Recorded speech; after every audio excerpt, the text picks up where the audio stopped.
A farce or comedy is best played.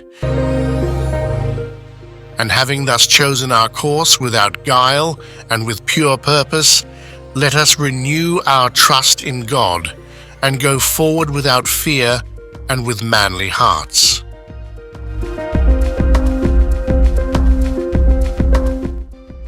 Human nature will not change.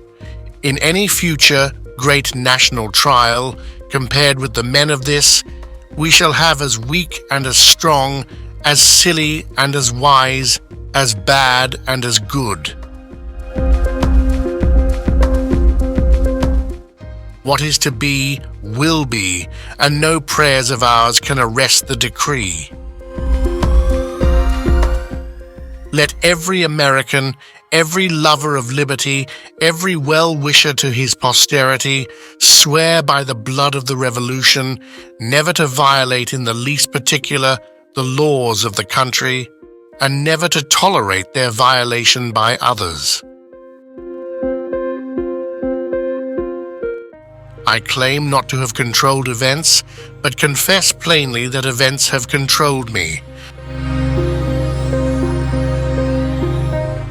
I know not how to aid you, save in the assurance of one of mature age and much severe experience that you cannot fail if you resolutely determine that you will not. I have not permitted myself, gentlemen, to conclude that I am the best man in the country, but I am reminded in this connection of a story of an old Dutch farmer who remarked to a companion once that it was not best to swap horses while crossing streams. The demon of intemperance ever seems to have delighted in sucking the blood of genius and of generosity. This is a world of compensations, and he who would be no slave must consent to have no slave. Those who deny freedom to others deserve it not for themselves, and under a just God cannot long retain it.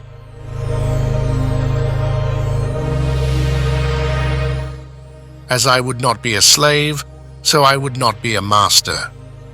This expresses my idea of democracy. In giving freedom to the slave, we assure freedom to the free, honorable alike in what we give and what we preserve. We shall nobly save or meanly lose the last best hope of earth. You think slavery is right and should be extended, while we think slavery is wrong and ought to be restricted. That, I suppose, is the rub. It certainly is the only substantial difference between us.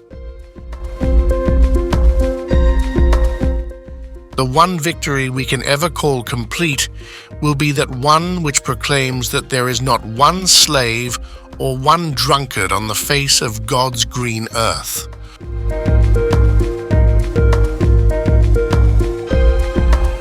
No man is good enough to govern another man without that other's consent. I say this is the leading principle, the sheet anchor of American republicanism. It may seem strange that any men should dare to ask a just God's assistance in wringing their bread from the sweat of other men's faces. But let us judge, not that we be not judged. The prayers of both could not be answered, that of neither has been answered fully. The Almighty has His own purposes. Surely God would not have created such a being as man with an ability to grasp the infinite to exist only for a day. No, no, man was made for immortality. With malice toward none, with charity for all, with firmness in the right, as God gives us to see the right, let us strive on to finish the work we are in, to bind up the nation's wounds, to care for him who shall have borne the battle, and for his widow and his orphan, to do all which may achieve and cherish a just and lasting peace among ourselves and with all nations. I have never studied the art of paying compliments to women, but I must say that if all that has been said by orators and poets since the creation of the world in praise of women were applied to the women of America, it would not do them justice for their conduct during this war. I will close by saying, God bless the women of America.